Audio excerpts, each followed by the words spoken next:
ছাত্রদল আমার উপর good position attack করতে আসতেছে, ছাত্রদল আমার উপর অ্যাটাক করতেছে। আমার কি পার্সোনাল কোনো অপিনিয়ন দেওয়ার কোনো আমার অধিকার নাই? ছাত্রদল ফুটপথের সামনে আমার পিছনে ধাওয়া দিচ্ছে, আমার কি পার্সোনাল অধিকার নাই? তো আপনি জানিয়ে ঢুকবেন তাদের ওরা আমার পিছনে দৌড়াচ্ছে পিছনে জানেন। ছাত্রদলের পুরাপান আমাকে আমার পিছন থেকে আমাকে দাওয়া দিচ্ছে। পার্সোনাল অধিকারটুকু কি আমাদের নেই কথা বলার জন্য? যদি আমার কোনো ভুল হয়ে থাকে আপনি টান দেন, স্পিড ব্রেকার টাইমে না টান দেন।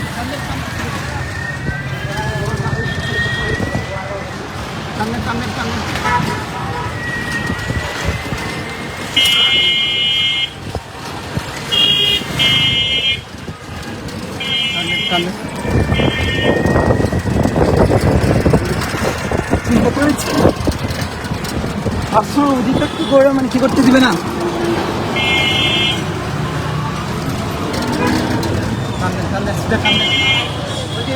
আরে থানার ভিতরে ঢুকেন, থানার মধ্যে ঢুকেন। না থানাতে ঢুকবো না, থানাতে ঢুকি, থানাতে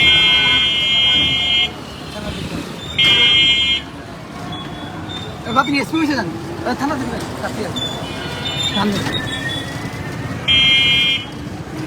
ঢুকেন, একদম ঢুকে দেন।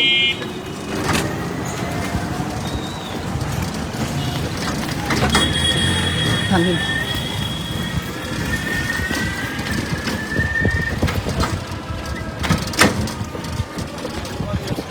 ক্লিয়ার করে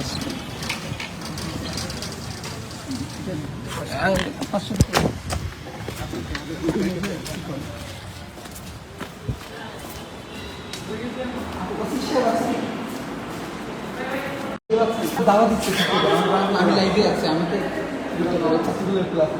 আমি আগে কনসার্নে দিয়েছি।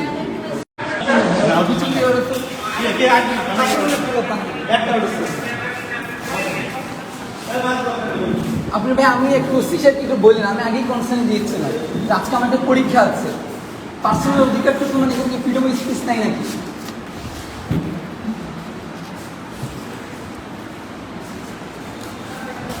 আমি এখন থানাতে আছি, ডিউটি অফিসার সাহেবের রুমে আছি।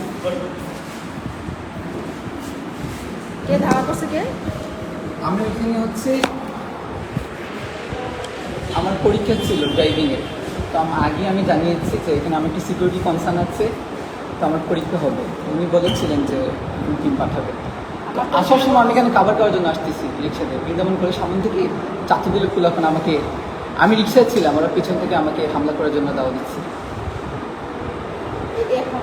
হ্যাঁ এখন, হ্যাঁ ওর তো এখন বাইক টেক নিয়ে আসতেছে। আমি তো মানে রিক্সা ভাই না থাকলে তো আমি কি করতাম না। আচ্ছা আমি ওসি সাহেবের রুমে যাচ্ছি, পরে কথা